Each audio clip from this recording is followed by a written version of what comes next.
Shark tank पे जाने का कब डिसाइड? जाने का तो डिसाइड मैंने किया था जब पहली बार सीजन 1 शुरू हुआ था। क्या बदला शार्क टैंक पे जाने के बाद? साफ सब बदल गया। कब ऐसा मोमेंट था जब आपको लगा कि इससे जर्नी शुरू करते हैं? जब हम सब ये पूरा एक सर्वे और पूरा एक भारत भ्रमण करके आए तो वहाँ डिसाइड हुआ कि अब ऐप के, क्योंकि अकेले तो बिना टेक की मदद से हम ये कर नहीं सकते थे। आज डोमिनोज कहता है कि 30 मिनट में पिज्जा दूंगा, नहीं तो पैसा वापस। अगर मेरा ड्राइवर उस फैक्ट्री में मैदा ही नहीं पहुंचाएगा तो 30 मिनट में कहाँ से दे पाएगा। 16 में हमने अपने आप को ऊबर ओला में ट्राई किया कि चलो यार अब ट्रक चला चुके हैं तो ये क्या चीज़ है। ये देखने के बाद, ये ग्रोथ के बाद अब आपको क्या लगता है? ये 40 को अब 4 लाख करेंगे। आईआईटी मद्रास जैसे इंस्टीट्यूट से अवार्ड मिला रोड पायलट को। 8-10 साल के पीरियड में इतना एक्सपैंड खुद से स्क्रैच से बनाकर। आपने देखा होगा कि न्यूज़ में आया था कि बॉम्बे से ट्रकों में भरकर लोग यूपी बिहार आ रहे हैं। उसमें से एक ट्रक मेरा था। आज हमारे साथ जो गेस्ट है, जब मैंने उनसे पूछा कि वो क्या करते हैं तो उनका पहला जवाब मेरे लिए था कि मैं उनकी सर्विस हर दिन यूज़ करता हूँ। उन्होंने फिर बताया कि वो ट्रकिंग इंडस्ट्री को किस तरह से रिवोल्यूशनाइज करना चाह रहे हैं। आपने ज़रूर देखा होगा उनको शार्क टैंक सीजन 3 में, और अब तक आप समझ गए होंगे मैं जिनकी बात कर रहा हूँ वो है Nitin Sharma ji, founder road pilot. और आज के शो में हम बात करेंगे उनके शार्क टैंक की जाने की कहानी और शार्क टैंक के बाद की कहानी। आज हम समझने की कोशिश करेंगे उनकी उस पूरी जर्नी को जिसने मुझे बहुत इंस्पायर किया, और मैं ये मानता हूं ये बहुत सारे एंटरप्रेन्योर्स को इंस्पायर करेगा। कैसे कोविड ने उनके बिजनेस को बदला, कैसे शार्क टैंक जाने के बाद उनका बिजनेस बदला, और आज उन्हें कई सारे अवार्ड्स मिले जिसमें से एक महत्वपूर्ण है सीएम योगी आदित्यनाथ जी से मिला अवार्ड। आज वो बात करेंगे कैसे ये ट्रकिंग इंडस्ट्री के सबसे कोर ड्राइवर्स की पूरी जर्नी को वो बदलना चाह रहे हैं।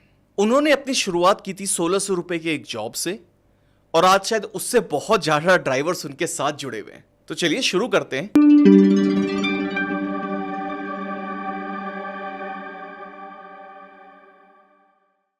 हेलो नितिन जी। नमस्कार अंकित जी। सबसे पहले तो बहुत बहुत शुक्रिया, आपने मुझे ये मंच दिया जहाँ पर मैं उन लोगों की कहानी बयां कर सकूं जिसकी सेवा हर भारतवासी ने कभी ना कभी कहीं ना कहीं ली है और शायद उसको पता भी नहीं है कब ली है। तो बहुत बहुत धन्यवाद ये मंच देने के कितना लिए। अमेजिंग है ना।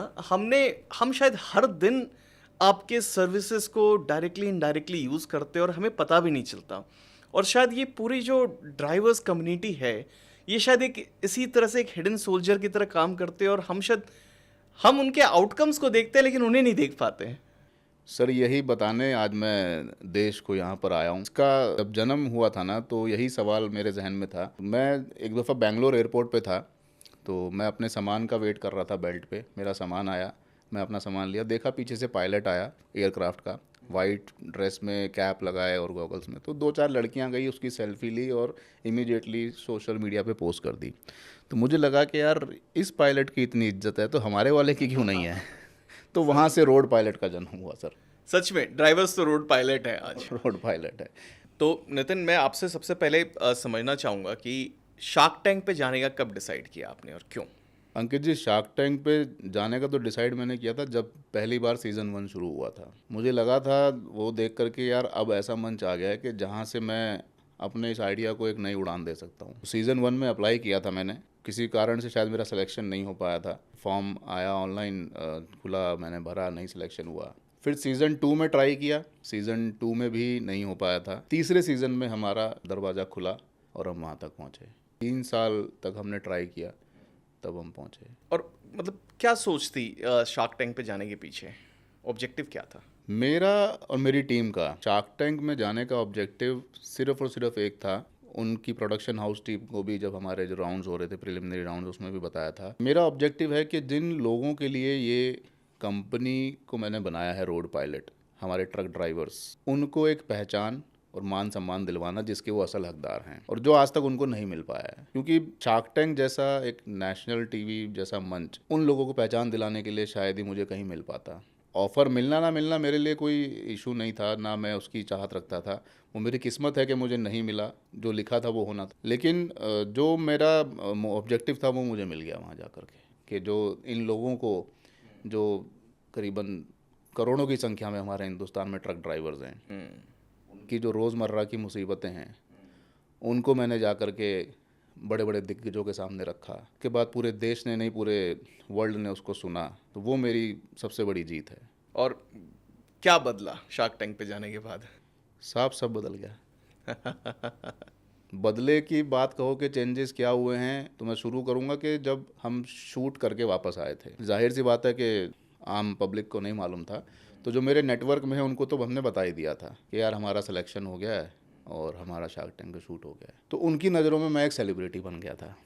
मैं और मेरी वाइफ और हम सब लोग के शार्क टैंक में होया है, शार्क टैंक में होया है। एपिसोड ऑन एयर होने के बाद जो बदलाव आया है, कहाँ कहाँ से फ़ोन आए हैं, कहाँ कहाँ से इंक्वायरीज हमारे पास आई हैं, मतलब नंबर्स नहीं है।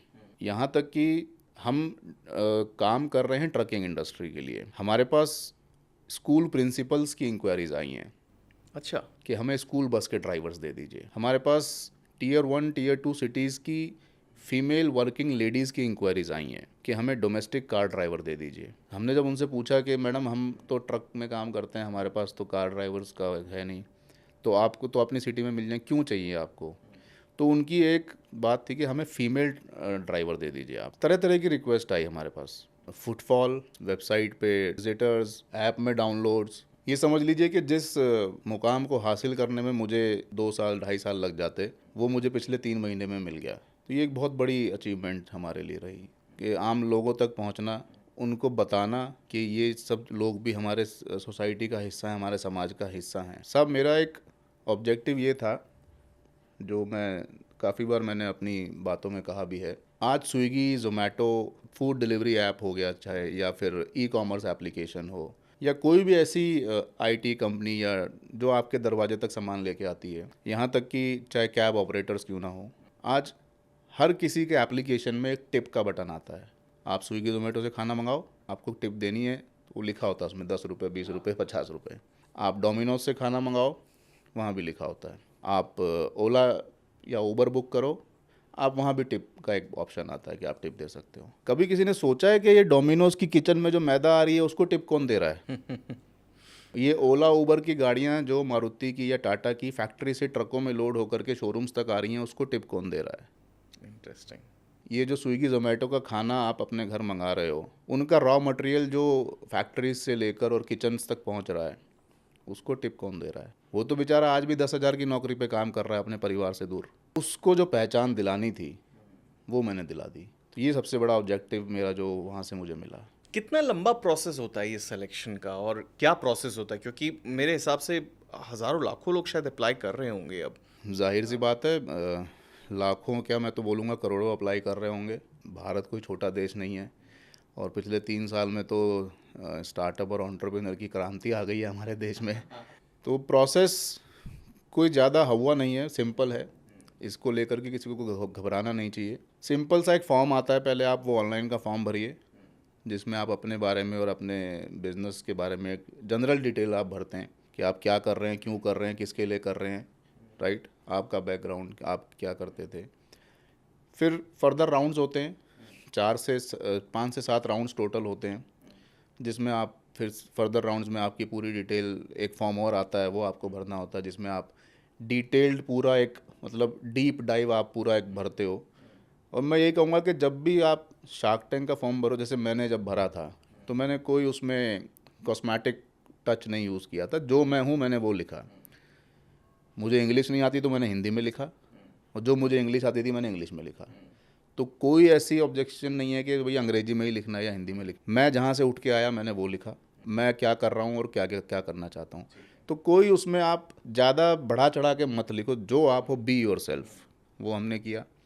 देन हमारा सिलेक्शन हो गया। सिलेक्शन इन द सेंस कि उसको मैं क्वार्टर फाइनल बोलूँगा। अच्छा। क्वार्टर फाइनल हमारा हुआ, जहाँ मतलब पे जो फॉर्म था हाँ, वो क्वार्टर फाइनल था। 2 फॉर्म भरने होते हैं। फर्स्ट राउंड में पहला फॉर्म, अच्छा। अगर उसमें सारी चीज़ें उनको ठीक लगती हैं कि हाँ ये आने लायक हैं, चलो इनको अब एग्जामिन करते हैं। फिर सेकंड फॉर्म आता है, फिर उसके बिहाफ पे फिर एक सिलेक्शन होता है। फिर एक थर्ड फॉर्म आता है, जहाँ पे आपको अपने बिजनेस की डिटेल्स, फाइनेंशियल्स और वो सब शेयर करनी होती हैं। फिर चौथा राउंड होता है जो ऑन कैमरा होता है, वो प्रोडक्शन टीम के साथ होता है। तो मुंबई जाते हैं उसके लिए? नहीं, वो जो आप उसमें वो लोग आपको ऑप्शन देते हैं। जैसे मेरे को दिल्ली दिया था उन्होंने, लखनऊ के नज़दीक दिल्ली था। तो जो मुंबई, बेंगलोर, दिल्ली 3 टियर 1 सिटीज़ में होता है, कलकत्ता भी हुआ था। तो ऑन कैमरा एक राउंड होता है, 2-2.5 घंटे का आपसे वो बिठा करके आप और आपके सारे को फाउंडर्स आपसे पूरा बिजनेस मॉडल सब समझते हैं। मतलब जैसा टैंक के अंदर हो रहा है वो सेम चीज़ आपसे पहले वहाँ पे होती है। फिर अगेन वहाँ से एक सिलेक्शन फिल्ट्रेशन लगता है। उसके बाद फिर आपके बैंक्स हैं, स्टेटमेंट्स हैं, रेवेन्यू है, ये सब के पेपर्स शेयर होते हैं। फिर तब कहीं जा कर के आप फाइनल शूट राउंड में, जो मुंबई में शूट होता है, वहाँ पहुँचते हैं। तो ये सारा प्रोसेस है। और जो मुंबई वाला प्रोसेस है वो 3 से 4 दिन का स्केड्यूल होता है, जिसमें आप बताओगे कि आप कैसे पिच करोगे, क्या बोलना है आपको। क्योंकि जब आप नेशनल टीवी पे बोलोगे तो बहुत सी चीज़ों की एहतियात बरतनी पड़ती है कि क्या बोलना है, साथ साथ क्या नहीं बोलना है। नहीं बोलना ज़्यादा इम्पोर्टेंट है, क्योंकि आप वहाँ पे कोई रिलीजियस कमेंट नहीं कर सकते, कोई कास्टिज़म के ऊपर बात नहीं कर सकते, कोई आप माइनॉरिटी को लेके बात नहीं कर सकते, क्योंकि वो नेशनल टीवी है। आप एक पूरी देश को वहाँ पे अपना संबोधन दे रहे हो कि आप क्या कर रहे हो। तो ये बहुत सी चीज़ें वहाँ पे देखनी पड़ती हैं, उसकी वो प्रैक्टिस कराते हैं। टैंक में जाते हो आप, टैंक में आपका शास्त्र के साथ इंटरेक्शन होता है। अच्छा, कितना स्क्रिप्टेड होता है? कई लोग ये कहते हैं स्क्रिप्टेड है, कई लोग कहते हैं नहीं है। आपकी जर्नी में क्या लगा कि कितना स्क्रिप्टेड है और कितना रियल नेचुरल है? अंकित जी, अगर आप, जैसे अभी अभी मैंने कहा कि रिलीजियस, माइनॉरिटी और कास्टिज़म, अगर इन चीज़ों को हटाने को आप स्क्रिप्ट बोलते हो तो आप स्क्रिप्ट मान लो नहीं, ये इसे। तो स्क्रिप्ट नहीं हुई, ये तो एक बस यही गाइडलाइन होता है। है, बस यही होता है, बस यही होता है, और कुछ नहीं होता। आपको जान के ताज्जुब होगा कि जब आप वहाँ पे अपनी आस्क रखते हो ना कि आपको 1 करोड़ चाहिए या 5 करोड़ चाहिए या 10 करोड़ चाहिए, तो कोई आपको नहीं कहता कि आप इतने क्यों मांग रहे हो। वो होली सोली आपका डिसीजन होता है। कितने डाइल्यूशन पे जा रहे हो वो भी आपका डिसीजन होता है। हाँ, एक चीज़ वो आपसे ज़रूर कहते हैं कि जो आस्क आप रख रहे हो ये आप बदल नहीं सकते अंदर जा कर के। फॉर एग्ज़ाम्पल, अगर मैंने 5% पे 1 करोड़ मांगा, ठीक, तो मैं अंदर जाके 5% पे 80 लाख पे नहीं आ सकता कि ठीक है साहब, एक नहीं तो 80 दे दो, 80 नहीं तो 70 दे दो। नहीं। अच्छा, ये नियम सिर्फ मुझ पे लागू नहीं होता, ये शार्क्स पे भी लागू होता है। ठीक है। शार्क्स भी 1 करोड़ से नीचे का ऑफर नहीं दे सकते आपको। यस, ये बहुत अच्छी चीज़ मुझे लगी। जो जाने से पहले मुझे लगता था कि शायद कहीं ना कहीं कुछ स्क्रिप्ट आपने जो कहा वो होता होगा। शार्क्स भी जितनी आस्क आपकी है उससे बिलो का ऑफर नहीं दे सकते आपको ये, but they can negotiate on the equity. हाँ, वो ये कह सकता है कि मैं 5 नहीं 8% पे 1 करोड़ दूंगा या 9% पे 1 करोड़ दूंगा, बट वो 1 करोड़ का जो प्राइस टैग है, टिकट साइज है, उसको नीचे नहीं आ सकता। वो सेम चीज़ आपके ऊपर लागू होती है। तो ये बहुत अच्छी चीज़ है। तो कहीं कुछ स्क्रिप्टेड नहीं है, सब कुछ डिपेंड करता है आपके फाउंडर के ऊपर, आप क्या कर रहे हैं, क्यों कर रहे हैं, और आपको अपने धंधे की कितनी समझ है। और कितना बड़ा शूट था? मैंने जैसे आपका वीडियो देखा था, वो कुछ 15 मिनट का जो आपका पूरा पिच और पूरा एपिसोड था, लेकिन आपका शूट कितना लंबा था? हम लोग करीबन 2 सवा 2 घंटा टैंक में थे। जो पूरी इंटरेक्शन आपके शार्क के साथ हुई वो 2 सवा 2 घंटे की दो थी। सवा 2 घंटे की। तो ये जो इंटरेक्शन टीवी पे आई उसमें से बहुत क्रिस्प पार्ट ही शायद निकाल के दिखाया गया, क्योंकि कई बार ऐसा लगता है देखने में कि शायद शार्क ने बहुत जल्दी जज किया, बहुत इमीडिएटली जज किया, बहुत बहुत डिटेल्स में नहीं गए। शायद आपके केस में भी कई, जब मैंने इनफैक्ट यूट्यूब पे कमेंट्स पढ़े तो कई लोग इस कमेंट से आ रहे थे कि बहुत जल्दी जज किया और इनको ये नहीं है। तो क्या सच में इतनी जल्दी उन्हें जज करना होता है या वो भी टाइम मिलता है सोचने का, डिसाइड करने का? देखिए, यहाँ मैं आपसे सहमत हूँ कि जो 2 घंटे का हमारा इंटरेक्शन होता है उनके साथ, उसी 2 घंटे में उनको जज करना होता है। टैंक के अंदर जाने से पहले शार्क को ये भी नहीं पता होता कि नेक्स्ट फाउंडर कौन आ रहा है। जब दरवाज़ा खुलता है, आपने देखा होगा कि साइड में कैनोपी वो लगी होती है, डिस्प्ले लगा होता है प्रोडक्ट का। तो जब वो डिस्प्ले भी पहले से उनको नहीं पता होता है कि नेक्स्ट कंपनी कौन सी आ रही है। तो जब वो डिस्प्ले लगता है, फिर दरवाज़ा खुलता है, फाउंडर आता है, तब उनको पता लगता है। इनफैक्ट हमारे जो भी डॉक्यूमेंट्स पहले गए होते हैं वो शार्क्स के साथ शेयर नहीं होते हैं। अच्छा। वो शेयर नहीं होते हैं, वो तभी शेयर होते हैं, वो टैंक के दौरान ही शेयर होते हैं। तो इसीलिए वो इंटरेक्शन 2 घंटे का होता है ना, वरना तो 15 मिनट में बंदा डिसीजन ले ले। भाई अगर पहले से पेपर मेरे पास आ जाएंगे, कौन क्या है, उसका बैकग्राउंड क्या है, तो मैं पहले अपना माइंड सेट कर लूँगा। तो शार्क को नहीं पता होता कि नेक्स्ट फाउंडर कौन आ रहा है, कौन सी कंपनी आ रही है। वो जो 2 घंटे का इंटरेक्शन होता है, उस समय उतना ही मिलता है उनको डिसीजन लेने का। मेरे केस में ये बोलूँगा कि या तो मैं ठीक से उनको समझा नहीं पाया अपने बिजनेस मॉडल के बारे में, या वो समझना नहीं चाहते थे। जैसे अमन ने एक कमेंट किया था कि ये तो बहुत बड़ा ट्रस्ट फैक्टर है, एक अननोन ड्राइवर को ट्रक देना। तो वहाँ पे हमने कहा भी था कि सर अननोन फैक्टर तो किसी भी हायरिंग में है। अगर आप आईटी में या सेल्स में या मार्केटिंग में, आप कहीं भी किसी भी हायरिंग करते हो, यहाँ तक कि अगर आप ऑफिस बॉय भी हायर करते हो, तो क्या उसका फैमिली बैकग्राउंड, उसके पिताजी क्या करते थे, उसकी माताजी क्या करती हैं, भाई बहन कितने हैं, ये सब चेक करते हो क्या? हायरिंग हमारे देश में ऐसे ही हो रही है और आज से नहीं, सदियों से होती आई है। तो हमने कौन सी उसमें नई चीज़, हाँ हमने तो एक, जबकि उसके अंदर एक वैल्यू एडिशन दे दी कि हम बैकग्राउंड वेरिफिकेशन, कैरेक्टर वेरिफिकेशन कर रहे हैं। तो ये चीज़ कहीं वो समझ नहीं पाए, या मैं कहूँगा मैं नर्वस हो गया उनके आगे, या मेरे को फाउंडर नर्वस हो गए कि हम बोल नहीं पाए वहाँ पे ये चीज़। हायरिंग सिंपली यही होती है कि आपके पास एक सीवी आता है, आप उसको एग्जामिन करते हो, उसका इंटरव्यू लेते हो, अगर उसके स्किल्स आपकी डोमेन से मैच दिखते हैं तो आप उसको रख लेते हो। ड्राइवर के पास ऑलरेडी लाइसेंस है ना साहब, जो कि आरटीओ ने बना के दिया है उसको, तो उसको अधिकार है ट्रक चलाने का। उसके पास आधार है जो सरकार ने बना के दिया है, तो उसको अधिकार है इस देश का नागरिक कहलाने का। ये दो अधिकार उसके वो सरकार ने दिए हैं।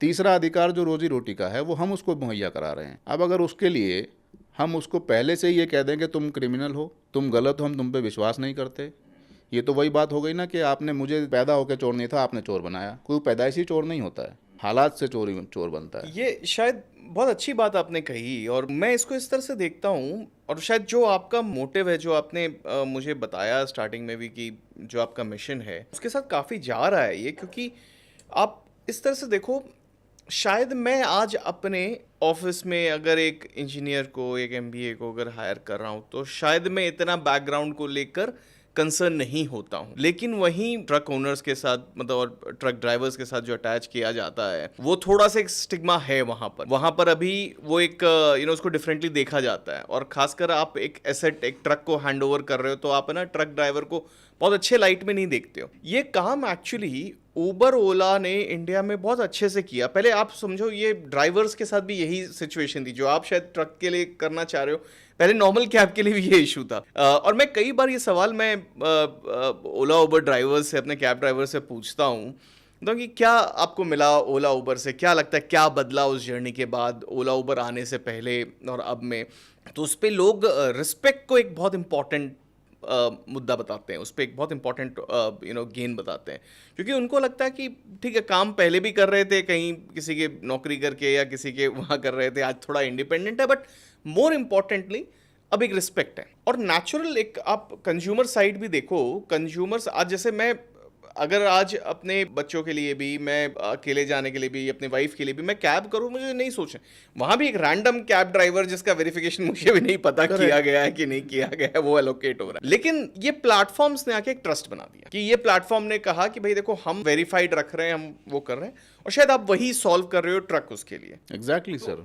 ऑब्जेक्टिव तो आपका, मतलब मुझे इससे पूरा लाइन दिखता है, लेकिन अभी भी ये जो स्टिग्मा जुड़ा हुआ है, इसको कैसे आप लगता है रियली दूर कर पाएंगे? ओला उबर के जो ड्राइवर्स थे ना, जब ये कंपनीज हमारे देश में नहीं आई थी, तब हमारे यहाँ टैक्सी तब भी चलती थी। हाँ, लेकिन कैसे मिलती थी कि हर मोहल्ले में एक टैक्सी स्टैंड होता था, है ना, एक वहाँ पे 2-4 सरदार जी लोग बैठे होते थे खाकी वर्दी पहने हुए, और वो ओमनी और एम्बेसडर और वो सब गाड़ियाँ खड़ी होती थी। हम उनको जाके कहते थे साहब चलना है, आज हरिद्वार चलना है, आज फलानी जगह चलना है। तो रिस्पेक्ट तो उनकी तब भी थी। ट्रक ड्राइवर के साथ क्या है, ओला उबर ने ऐसा जादू तो किया नहीं कि रिस्पेक्ट ऑटोमेटिकली आ गई हो। सिर्फ उनको फर्क ये आ गया कि अब वो पढ़े लिखे लोगों को ड्रॉप करते हैं, एयर कंडीशन में बैठते हैं, हमारे आपके जैसे या सिंगल लेडीज़ को भी, पैसेंजर को पिक एंड ड्रॉप करते हैं। ट्रकर्स का क्या है ना सर, कि ट्रकर्स कभी भी पढ़े लिखे लोगों के संपर्क में आया ही नहीं। इन लोगों को, ट्रक ड्राइवर्स को जिसने ऑपरेट किया है, वो खुद ही नहीं चाहता कि इन लोगों को वो मान सम्मान मिले।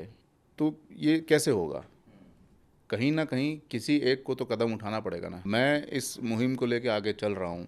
तो आज मैंने अगर माइनस से शुरू किया था, आज हमारे प्लेटफॉर्म पे 40,000 प्लस यूज़र्स हैं। अगर माइनस से हम 40,000 तक पहुँचे हैं तो कहीं ना कहीं तो चिंगारी लगी थी जो अब आँख का रूप ले रही है।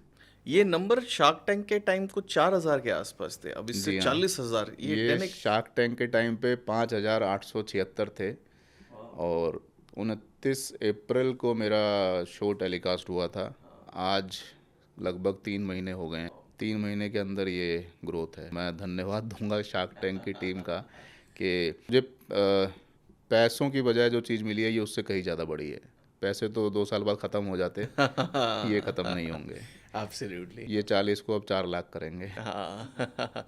नहीं नहीं, ये तो बहुत अच्छी चीज़ है, और शायद जो एक कंसर्न कई शार्क्स को उसमें लग रहा था, ये उससे बियॉन्ड आपने उसको स्केल कर लिया, मतलब अगर इतने यूजर्स तक आप पहुंच रहे हो, है ना। बट मैं स्टिल एक दूसरा ऑब्जर्वेशन देता हूँ। जब मैंने वो वीडियो देखा था तो मुझे भी कुछ चीज़ें बिजनेस के एस्पेक्ट से लगी कि एटलीस्ट उस समय, अब क्योंकि आपकी ग्रोथ अच्छी हो गई, उस समय मुझे लग रहा था वो रेवेन्यू काफ़ी अर्ली स्टेज था, जिससे कई शार्क ने वो कहा। मार्केट के ऊपर भी कई लोगों ने कमेंट्स किए थे कि ये मार्केट शायद इतना बड़ा है ही नहीं। अब मतलब ये देखने के बाद, ये ग्रोथ के बाद, अब आपको क्या लगता है? सर, मार्केट साइज़ की अगर बात करूँ ना मैं, तो जो शार्क में जो मेरे जो शार्क्स बैठे हुए थे, उसमें से श्री अमित जैन जी जो हैं, वो थोड़ा बहुत कहीं ना कहीं ट्रकिंग इंडस्ट्री से टच रखते हैं, उनका ऑटोमोबाइल सेक्टर है। He accepted at that moment कि हाँ इतना मार्केट है, ये शायद उन्होंने बोला भी है टेलीकास्ट में।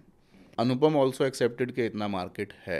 बाकी लोगों को नहीं समझ में आई कि मार्केट नहीं है या इतनी बड़ी नहीं है, बहुत छोटी है। तो एक सवाल वहाँ पे हमसे हुआ था कि जो ऑर्गेनाइज्ड इंडस्ट्री लीड इसके अंदर ओनर हैं, ट्रक ओनर, उनकी परसेंटेज कितनी है। तो that's around 10% of the total market, and it's a fact. For example delivery, dorsal, other logistics companies जिनकी अपनी फ्लीट्स हैं, वो 10% ही हैं। बाकी जो मार्केट है वो इंडिविजुअल फ्लीट ओनर्स का है, जैसे मेरे जैसे कुछ लोग हैं जिनके 10 ट्रक्स हैं, 20 ट्रक्स हैं। अब डिलीवरी या डार्सल जैसी जो बड़ी कंपनीज हैं, वो अपने एम्प्लॉइंस को वो सारे एम्प्लॉय बेनिफिट्स देती हैं, because they are having numbers of drivers, हज़ार हज़ार की तादाद में उनके पास फ्लीट्स हैं। तो वो मजबूर, क्योंकि वो गवर्नमेंट के नॉर्म्स हैं, वो आपको देने पड़ेंगे। ESI, PF, एम्प्लॉय बेनिफिट्स, सब कुछ देने पड़ेंगे। लेकिन जिन बेचारों के 10-20 ट्रक्स हैं, वो ESI, PF थोड़ी ना देगा, कहाँ से देगा। तो वो भी तो मार्केट का हिस्सा है। तो उनकी तादाद जो है वो 90% है। तो मार्केट साइज़ तो है, इसमें कोई दो राय नहीं है। मार्केट साइज़ नहीं होता तो शायद हम 5,000 से 40,000 तक ना पहुंच पाते। और अभी इस 3 महीने के दौरान हमने काफ़ी सारे कॉरपोरेट कॉन्ट्रैक्ट्स करे हैं, जहाँ पे कहीं पे हम 50 ड्राइवर दे रहे हैं, कहीं पे 60 ड्राइवर दे रहे हैं, कहीं पे 200 ड्राइवर दे रहे हैं। एक कंपनी की बात कर रहा हूँ मैं, ये एक कंपनी की बात, जहाँ पे 200-200 ट्रक्स हैं। उन्हें सारे के सारे ट्रक्स रोड पायलट को दे दिए हैं, आप हमारे ट्रक्स ऑपरेट करिए, ड्राइवर मैनेजमेंट आप संभालिए, हम सेल संभालेंगे। तो ऐसी बात नहीं है सर, मार्केट साइज़ नहीं है, मार्केट साइज़ है। समझना ये है कि कहाँ है, कितना है। जिस भूमिका पे हम बात कर रहे हैं, शार्क टैंक पे, बड़े बड़े दिग्गज हैं वो लोग बैठे हुए हैं। अगर अनुपम मित्तल जी को छोड़ दें, बाकी जो 4 लोग हैं, सबके प्रोडक्ट जाते किस में? ट्रकों में ही तो जाते हैं। निमिता जी के फार्मा की दवाइयाँ किस में जाती हैं? अगर उनका टर्नओवर 5,000-10,000 करोड़ का है तो लगा लीजिए अंदाजा कितने ट्रक जाते होंगे। अमित जी का कार का काम है, तो कितनी कारें उनकी देश भर में बिकती होंगी, तो जाएंगी तो सब ट्रक में ही ना। Sugar cosmetics, lens cart, boat के हेडफोन्स, वेयरेबल डिवाइसेस, हर आदमी अपने हाथ से लेके तो डिलीवर करने नहीं जाता ना, तो फैक्ट्री से ट्रक में ही जाएगा ना। तो उसी से अंदाजा लगा लीजिए, अगर आप एक दिन में 10,000 डिवाइसेस बना रहे हैं या 1 लाख डिवाइसेस बना रहे हैं, तो 1 लाख डिवाइसेस को कैरी करने के लिए पर डे आपको 10 ट्रक चाहिए। मान लीजिए 5 ट्रक चाहिए, चलिए कम से कम। महीने के 150 ट्रक, साल के कितने हो गए भाई साहब? 72,000 ट्रक, मोटा मोटी 80,000 ट्रक के आसपास हो गए। फिर कहाँ से ये एक कंपनी, ये तो सिर्फ हम और आप मुंह पे बात करते करते आंकड़े हम गिनवा रहे हैं आपको। जब ऑन पेपर जाएंगे तो कितने ट्रक्स, ये तो फिनिश प्रोडक्ट। फिर रॉ मटेरियल जो आता है, अब मेडिसिन का, फार्मा का जो रॉ मटेरियल आ रहा है वो भी ट्रक में आ रहा है, फिर फिनिश प्रोडक्ट जा रहा है वो भी ट्रक में जा रहा है। ऐसा तो है नहीं कि एक ही ट्रक टू एंड फ्रो कर रहा है। देखिए, मुझे लगता है ना, पूरा जो लॉजिस्टिक इंडस्ट्री है उसकी मार्केट तो बहुत बड़ी है, लेकिन उस मार्केट में सिर्फ ये जो रिक्रूटमेंट, एक तरह से मैं इसको उसमें कंसिडर करूंगा, ये उसका रिक्रूटमेंट, मैन पावर वाले डोमेन में आप वो प्रॉब्लम सॉल्व कर रहे हो, वो भी क्या सच में इतनी बड़ी है? बहुत अच्छा क्वेश्चन पूछा आपने। अब मैं थोड़ा बैकग्राउंड में लेके जाता हूँ आपको। हमने इसकी शुरुआत क्यों करी? हाँ, हमने देखो शुरुआत करी इसकी कि जब कोविड हुआ था। थोड़ा सा और शायद एक स्टेप पीछे से चलते हैं। फिर आपकी कहानी क्या है? अंकित जी, मेरी कहानी बहुत अच्छी नहीं है, बहुत दर्दनाक, और काफ़ी सारे मोड़ हैं मेरी कहानी। मेरी स्कूलिंग कॉलेज, मैं दिल्ली का ही रहने वाला हूँ, मेरी स्कूलिंग कॉलेज दिल्ली से ही हुई है। पिताजी बिजली विभाग में एक कर्मचारी थे, पहले डेसू हुआ करती थी, अब NDPL और टाटा हो गई, BSES हो गई। पिताजी मेरे सीनियर स्पोर्ट्स ऑफिसर थे और माताजी मेरी हाउसवाइफ थी। 2 भाई हैं हम, मैं छोटा हूँ, एक मेरे से बड़ा है। सेंट जेवियर्स दिल्ली से मैं पास आउट हूँ, 12th की है मैंने। फिर कॉलेज मैंने दिल्ली यूनिवर्सिटी से BCom किया। तो जब बीकॉम में एंटर हुआ मैं फर्स्ट ईयर, तो मेरा पढ़ाई में थोड़ा मैं एवरेज स्टूडेंट था, I was not a good student. तो ताऊ जी का बिजनेस था हमारा रीलोकेशन इंडस्ट्री का, पैकर्स एंड मूवर्स का। दिल्ली में ही ऑफिस था और वो भी हमारे घर के पास ही रहते थे, मतलब अगल बगल आस पास ही घर था। मेरी इच्छा थी कि इंटरेस्ट था कि मुझे काम करना है, नौकरी नहीं करनी, बिकॉज घर की हालत उतनी अच्छी थी नहीं, पिताजी गवर्नमेंट सर्वेंट थे एंड गवर्नमेंट क्वार्टर में हम रहते थे उस समय। तो मैं बड़ी छोटी सी उम्र में कमाने निकल गया था। लगा लीजिए मैं 16 या 17 साल का होऊंगा जब 12th पास करके और फर्स्ट ईयर किया था तब। ताऊ जी की कंपनी में मैंने काम करना सीखा। तो जो मेरा भाई था यानी ताऊ जी का लड़का, उनके 3 बेटे हैं, एक बॉम्बे बैठता था, एक दिल्ली और एक बेंगलोर, 3 ब्रांचेस थी उनकी। तो दिल्ली में मैंने कहा मैं ताऊ जी मुझे काम सीखना है, मेरे को काम सिखाओ। तो उन्होंने कहा ठीक है आ जा। तो उस समय मेरे को 1600 रुपये महीने के मिलते थे। ये बात है 99 की, 2000 की। मेरा काम क्या होता था? मेरा काम ये होता था कि पूरी दिल्ली एनसीआर में जहाँ जहाँ ट्रक लोड हो रहे होते थे, मुझे वहाँ जाना पड़ता था, बिल्टी बनानी होती थी, कस्टमर से मिलना होता था, क्या फीडबैक है, कोई इशू है, नहीं है, सब ओके है जी, ठीक चल रहा है, कोई कंप्लेंट है, या मतलब एक तरह का वो कस्टमर इंटरेक्शन था मेरा। तो उस समय आलम ये होता था कि मेरे को एक डीटीसी का पास दे दिया जाता था कि ले बेटा ये तेरा डीटीसी का पास है और ये 1600 रुपये तेरे महीने के। ये मुझे महीने 1600 तो खैर महीने के आखिर में मिलते थे और रोज़ मुझे खाने के 50 रुपये ताऊ जी दे के बेचते थे। ये मैं शुक्रगुजार हूँ उनका, जो उन्होंने मुझे इतने कम पैसे में काम करना सिखाया।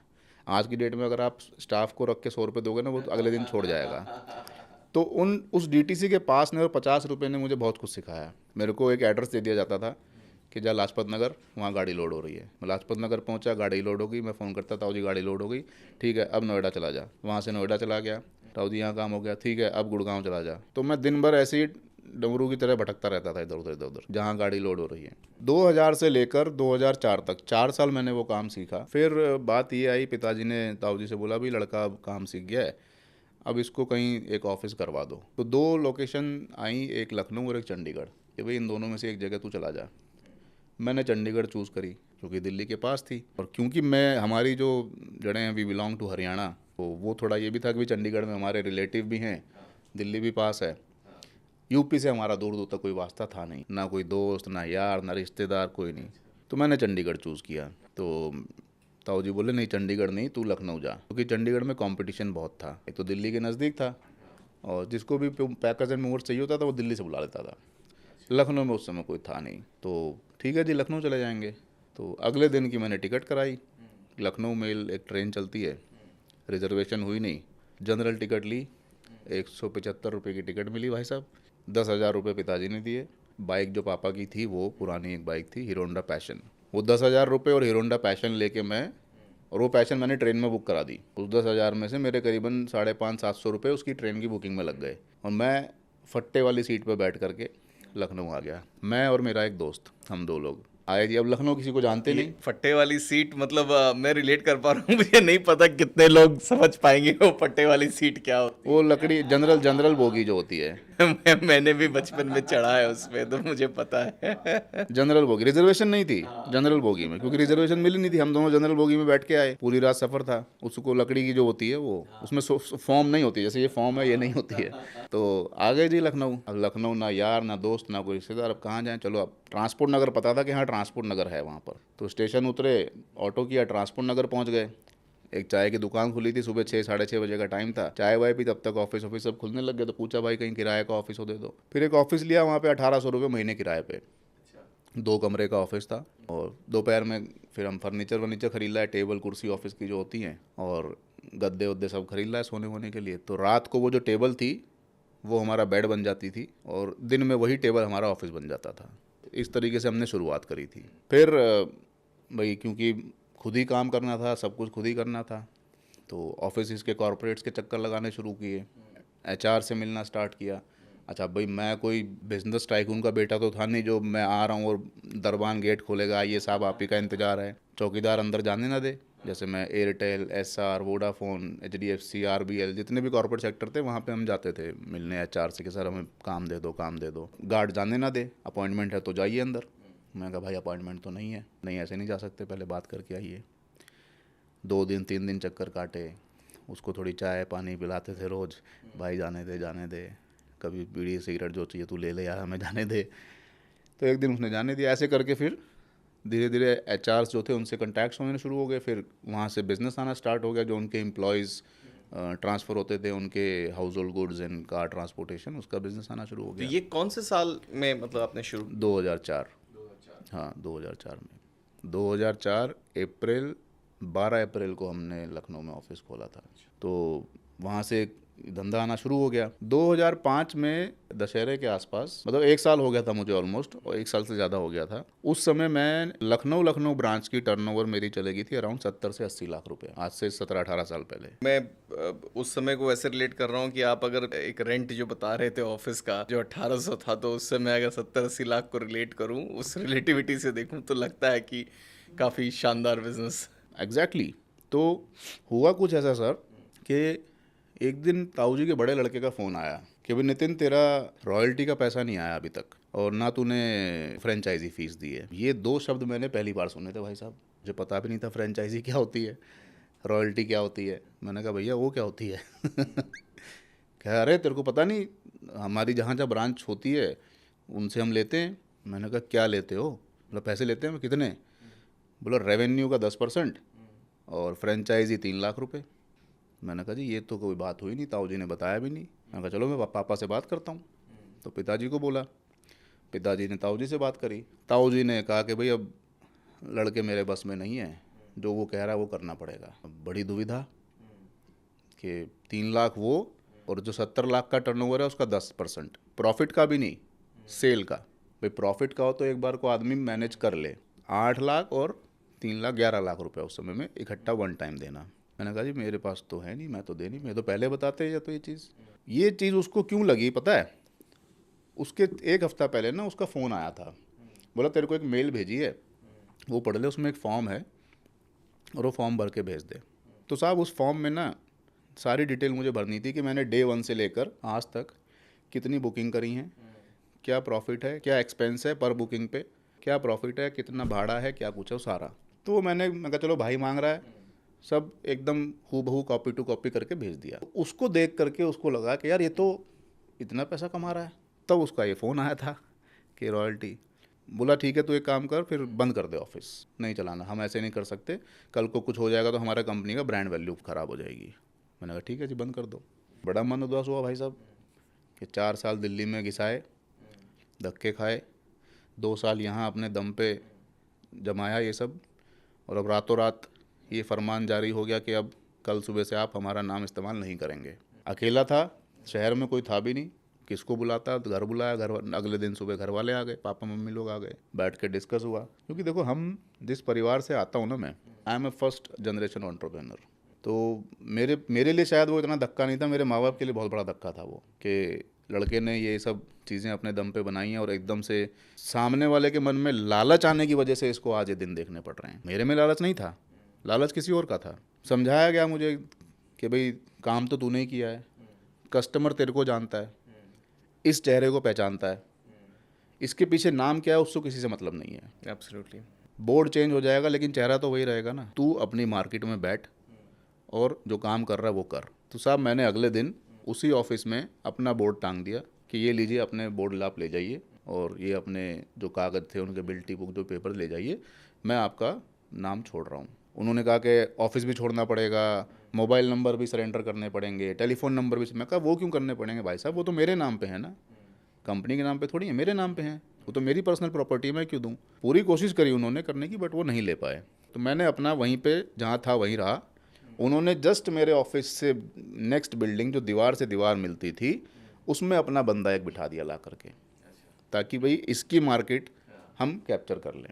वो कहते हैं ना जब ऊपर वाला देने पे आता है आप जितना मर्जी कोशिश कर लो छीन नहीं सकते, और जब वो छीनने पे आता है आप जितना मर्जी कोशिश कर लो आप बचा नहीं सकते। 3 महीने के अंदर उनका ऑफिस बंद हो गया और मैं जहाँ था आज वहीं हूँ। तो ये एक बहुत बड़ा टर्निंग पॉइंट मेरी लाइफ में था कि हताश नहीं होना चाहिए, निराश नहीं होना चाहिए, क्योंकि मुझे पता है कि वो मार्केट मेरी बनाई हुई थी। जो वोडाफोन का एचआर था वो नितिन शर्मा को जानता है, एयरटेल का एचआर नितिन शर्मा को जानता है, बैंक जहाँ पे जो जिस भी कंपनी में हम काम करते थे उसके फ़ोन में नितिन शर्मा का नंबर सेव है और वो इस चेहरे को पहचानता है। अगर मैं उसको जाके जब ये बोलता ना, मैं कहा सर मैंने कंपनी चेंज कर दी, अब मैं उसमें काम, अरे तो क्या होगा, तू तो है ना, मुझे नाम से क्या लेना है, तू है तो मुझे ट्रस्ट है। तो हर आदमी के मुंह से ये निकलता था, मुझे उससे कुछ नहीं लेना, तू है तो ट्रस्ट है। तो वहाँ से सर हमारी एक पैकर्स एंड मूवर्स की मेरी स्टार्ट हुई। 2014 तक मैंने केवल एक लखनऊ ब्रांच से अपनी खुद की 16 ब्रांचेस डेवलप करी, टीयर 2 एंड टीयर 3 सिटीज़ में। ये कहाँ कहाँ, मतलब यूपी में ही? ये हमारी थी इंदौर, भोपाल, रांची, पटना, भुवनेश्वर, सिलीगुड़ी, गैंगटॉक, ये आपने दार्जिलिंग, मतलब गुवाहाटी। 8-10 साल के पीरियड में इतना एक्सपैंड खुद से स्क्रैच से बनाकर? खुद से अपनी मैंने ब्रांचेस डेवलप करी, होली सोली ऑपरेटेड बाय लखनऊ। एंड 70 से 75 लोगों का स्टाफ पेरोल पे था, एक ब्रांच मैनेजर, 2 सुपरवाइज़र हर ब्रांच के अंदर। ये 2006 से लेकर और 2014 तक, उस 8-9 साल के अंतराल में।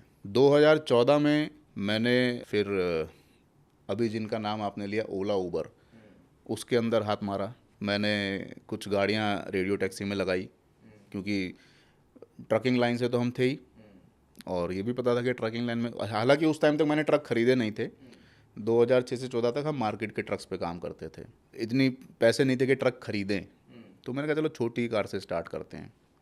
तो 2014 में हमने ओला उबर ली, नहीं 2015 में हमने पहले ट्रक लिया था हमने इकट्ठे हमने 2 ट्रक लिए थे, और हमारा टारगेट ये था कि हम हर क्वार्टर में 2 ट्रक निकलवाते थे, हर 3 महीने बाद। 2016 तक आते आते मेरे पास 8 ट्रक हो गए थे, 8 और 2 10, हाँ 10 ट्रक हो गए थे। फिर 16 में हमने अपने आप को ऊबर ओला में ट्राई किया कि चलो यार अब ट्रक चला चुके हैं तो ये क्या चीज़ है, जब इतने बड़े ट्रक को संभाल रहे हैं तो ये तो शहर में ही घूमेंगी गाड़ियाँ, इनको तो ऑपरेट कर ही लेंगे। तो साहब 4 ओला मैंने कार नहीं निकलवाई, ओला उबर में अटैच कर दी और ड्राइवर दे दिए। 18 में ओला की और उबर की पॉलिसी आ गई कि लीज़ पे गाड़ियाँ देंगे ड्राइवर्स को, जो 15,000 25,000 रुपये ड्राइवर ला के दे और हम उसको गाड़ी दे देंगे और उसकी ईएमआई हम बना देंगे। इस लीज़ वाले मॉडल के आने से ना हम जैसे फ्लीट ओनर्स का बिज़नेस ठप हो गया, क्योंकि ओला ने टेक्निकली कुछ सिस्टम के अंदर ऐसी इंटीग्रेशंस कर दी, जैसे अगर एक एरिया में 10 कैब खड़ी हैं और आप बुक कर रहे हो, तो पहले बुकिंग उनकी लीज़ वाली गाड़ियों को मिलती थी, मेरे और आपके जैसे फ्लीट ओनर्स की गाड़ियों को बाद में मिलती थी। उससे पहले हम रेवेन्यू कमाते थे, सारे खर्चे, ड्राइवर की सैलरी, गाड़ी की किस्त और मेंटेनेंस सब निकाल के हम एक गाड़ी में 8-10 हज़ार रुपये प्रॉफिट ले लेते थे। उस पॉलिसी के लागू होने के बाद हमारी पॉकेट से 7-8 हज़ार रुपये लगने लग गए ईएमआईज़ में और ड्राइवर सैलरीज़ में। तो कुछ टाइम तक तो मैंने अपनी पॉकेट से पे किया, लेकिन एक टाइम ऐसा आ गया, क्योंकि मैंने धीरे धीरे ओला गाड़ियाँ बढ़ा ली थी, टोटल मेरे पास 16 ओला उबर कैब हो गई थी। तो कुछ टाइम बाद ऐसा हो गया भाई, एक गाड़ी की किस्त मेरी थी कम से कम 15,000 रुपया, 16 गाड़ी की किस्त लगभग 15-6-90 1 लाख के आसपास जाती थी, सारी गाड़ियों को मिला के 1.25 लाख के आसपास। भाई कितना आप अपनी पॉकेट से पे करोगे। तो कुछ टाइम पे आकर हमने गाड़ियाँ सब खड़ी कर दी कि नहीं हम नहीं चला पाएंगे। हमने ओला को भी बोला कि साहब अपनी पॉलिसी में थोड़ी अमेंडमेंट करो, क्योंकि ये शिकायत मेरी नहीं थी और काफ़ी फ्लीट ओनर्स की थी।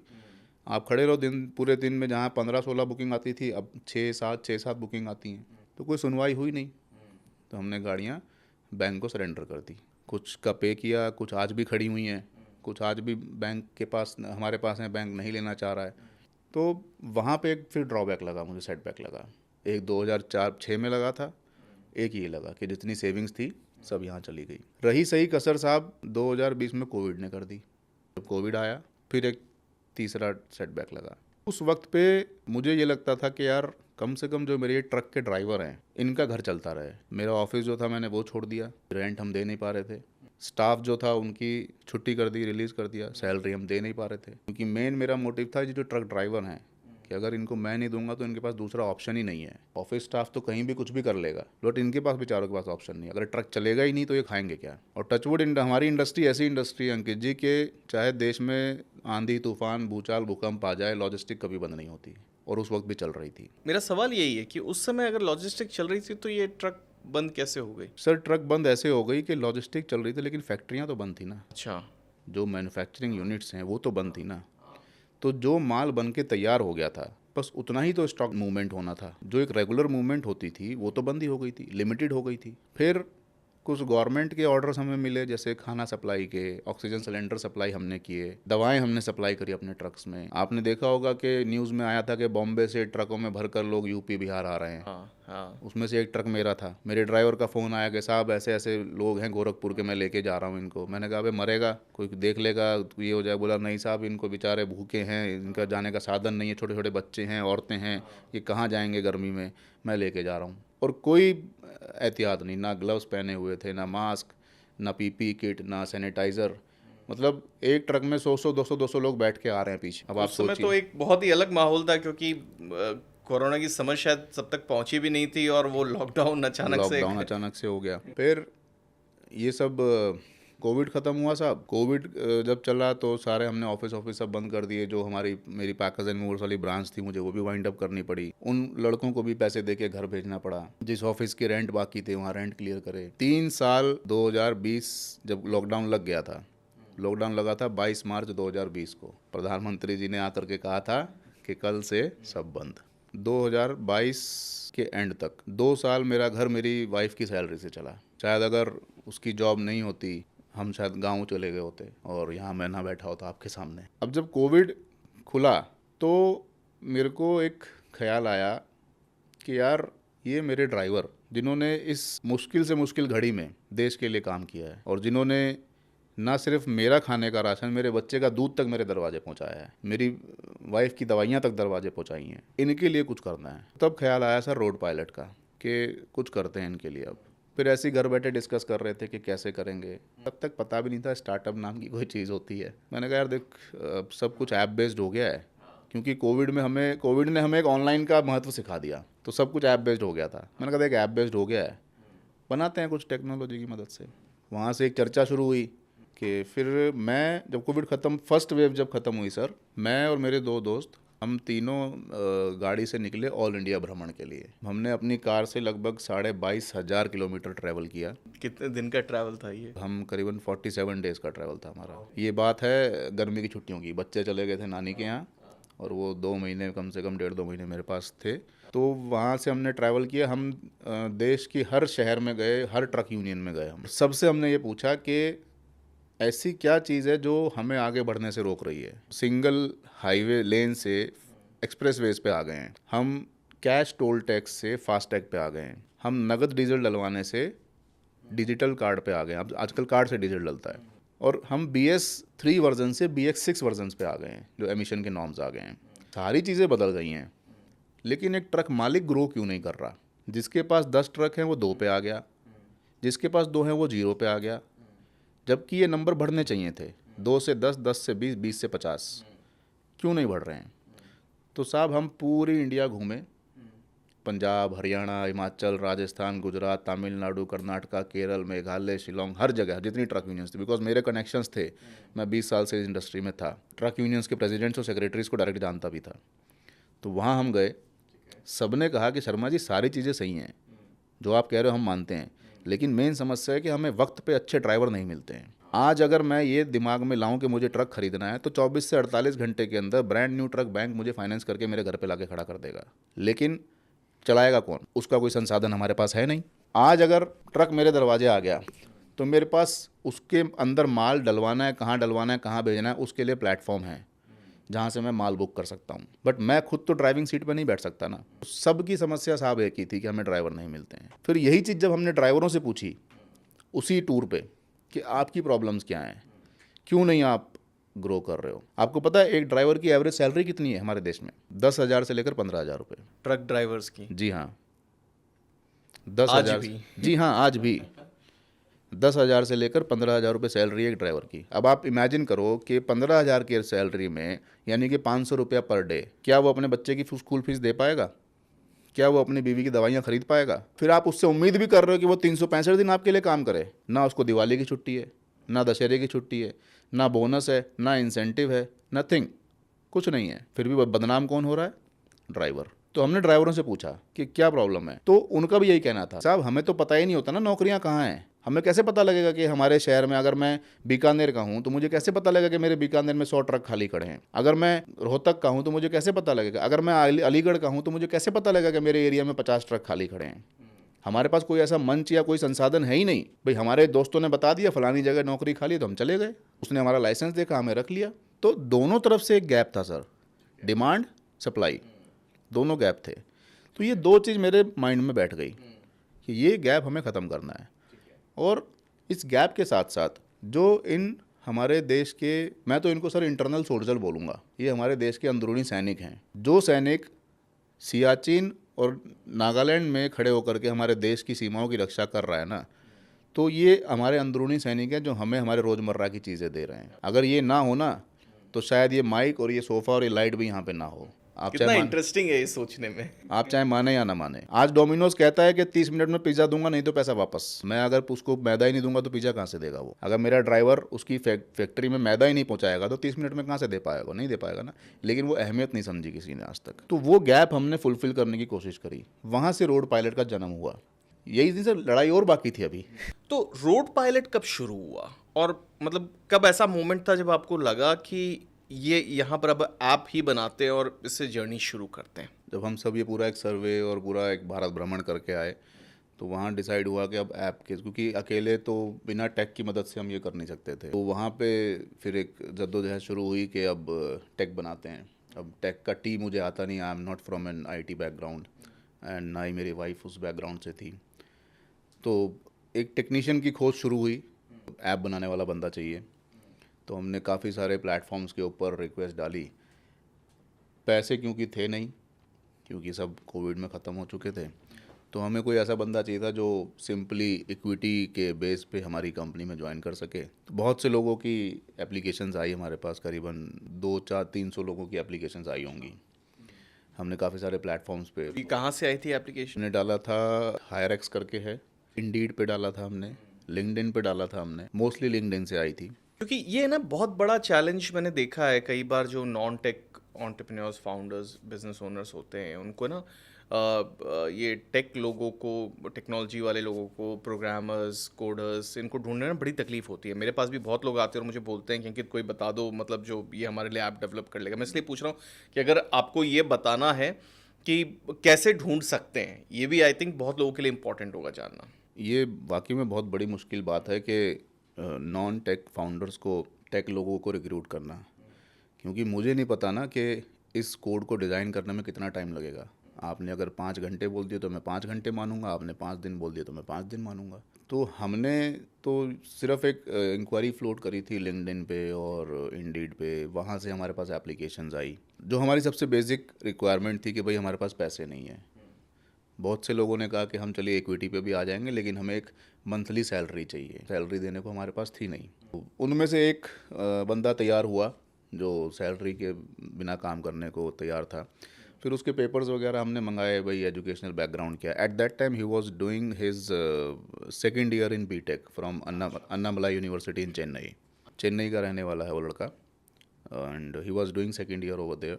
तो मैंने तो बस उसका बीटेक की डिग्री देखी थी कि हाँ भाई ये परस्यू कर रहा है बीटेक, और and he was a winner of hackathon which was organised by ISRO. तो उसने वो सारे अपने क्रेडेंशियल शेयर किए। इसके अलावा मेरे पास कोई ऐसी टेक्निक नहीं थी जहाँ से मैं उसके स्किल्स को एनालाइज कर सकता था, क्योंकि ये रिस्क तो हमें लेना पड़ेगा एज ए फाउंडर। या तो आपके पास पैसे हों कि हाँ ठीक है भाई, आप एक प्रोडक्ट मैनेजर को हायर करो जो 1,50,000 रुपये महीना सैलरी लेगा, वो आपके लिए टेक का बंदा ढूंढ के लाएगा, उसको एनालाइज करेगा। और अगर पैसे नहीं हैं तो फिर ये रिस्क तो आपको लेना पड़ेगा। तो वो रिस्क मैंने लिया। रिस्क क्या था, क्योंकि पैसे थे नहीं मेरे पास, तो अल्टीमेटली एक टाइम का रिस्क था, मेरी टाइम की इन्वेस्टमेंट थी। तो एक कहीं ना कहीं मेरे माइंड में ये भी आया कि जो बंदा बिना पैसे को आने को तैयार है, जब दूसरे लोग पैसे मांग रहे हैं, और उन 200-250 एप्लीकेशन में से सिर्फ एक बंदा निकला है जो बिना पैसे के आने को तैयार है, यानी कि उसको कहीं ना कहीं इस प्रोजेक्ट में दम लगा होगा, कहीं ना कहीं उसके माइंड में आया होगा कि मुझे भी इस इंडस्ट्री से, उसने अपने आप को रिलेट किया होगा।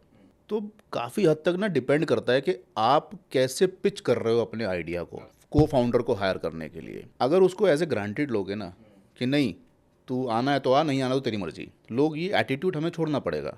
तो मैंने जब उसको आइडिया बताया ना, मैंने उसको, मेरे माइंड में बस ये था कि यार मैंने 200 के 200 बंदों को जब भी बताया, मैंने इसी माइंडसेट से बताया कि मुझे लेना है आप, अब आप कैसे आना चाहते हो ये बता दो, मैं आपको लेना चाहता हूँ। एटीट्यूड ना वो छोड़ना पड़ेगा हम फाउंडर्स को, जिनको टेक की नॉलेज नहीं है। यहाँ पे एक रिस्क तो आपको लेना पड़ेगा, तो वो रिस्क मैंने लिया। इसमें मैं ऐड करता हूँ, क्योंकि मैं खुद इंजीनियरिंग बैकग्राउंड से आता हूँ, टेक्नोलॉजी समझता हूँ, और बहुत सालों तक मतलब आज भी मैं टेक के लोगों के साथ, इंजीनियर्स के साथ मैं काम करता रहा हूँ। बहुत सारे नॉन टेक फाउंडर्स को जो अंडरस्टैंडिंग होती है उससे बहुत डिफरेंट, क्योंकि एक बहुत बड़ा, सिर्फ टेक और नॉन टेक की बात नहीं, एक बहुत बड़ा कल्चरल चेंज भी मैं कहता हूँ होते हैं। और इस कल्चरल चेंज को मैं ऐसा कहता हूँ कि जो इंजीनियर्स होते हैं बहुत सिंपल होते हैं, उनको ना बहुत ज़्यादा बिजनेस की उनकी समझ होती नहीं है कई बार, एटलीस्ट जब कॉलेज से निकले या कुछ साल तक ना उनको होती नहीं है। बहुत सिंपल होते हैं और उनकी बहुत सिंपल नीड्स होती है। उनकी नीड इतनी होती है कि मुझे एक रिकग्निशन मिल जाए, मुझे कुछ अच्छा काम मिल जाए। एंड आप जितना सोचते हो उससे ज़्यादा आसान है एक्चुअली में एक इंजीनियर्स को अपने साथ लाना। लेकिन ये बेसिक, जैसे आपने भी कहा ना, वो छोड़ना पड़ेगा। यहाँ पर मैं उसको कह रहा हूँ कि आप ये मान के चलो कि उसे अगर अच्छा काम लग रहा है, पसंद आ रहा है कि ये मैं कुछ नया कोड करूँगा, कुछ नए तरह का सिस्टम बनाऊँगा, वो बिना पैसे काम कर लेगा, क्योंकि उसे एक्सपीरियंस मिल रहा है, क्योंकि उसे सीखने मिल रहा है। ये फिनोमेना मैंने इंजीनियर्स में बहुत ज़्यादा देखी है as compare to any other profession. शायद हर प्रोफेशन, देखिए ये जो आपने भी बात कही ना, ये हर प्रोफेशन में आ सकता है। जैसे आज अगर मैं एग्जांपल के लिए, मैं अगर अपना घर बनाना चाहूँ, क्योंकि मैं उस इंडस्ट्री का नहीं हूँ, मैं बिल्डर नहीं हूँ, मुझे नहीं पता घर बनाने, मेरे लिए वो चैलेंज आएगा। लेकिन एक इंजीनियर को स्टिल, मैं आज अगर सोचूं कि एक बिल्डर को मैं कहूँ कि एक्सपीरियंस के लिए आ जाओ, और वो वैसा होगा भी नहीं और मैं करवा भी नहीं पाऊंगा। लेकिन आप इंजीनियर को कि यार आओ साथ में करते हैं, ये एक्सपीरियंस मिलेगा, पैसे नहीं दे पाएंगे। मतलब मैं खुद भी तैयार हो जाता, अगर जब मैं स्टार्ट किया कई साल तक, मैं अगर बात करूँ, मैं तैयार हो जाता, और मैं जानता हूँ बहुत सारे इंजीनियर्स तैयार हो जाएंगे।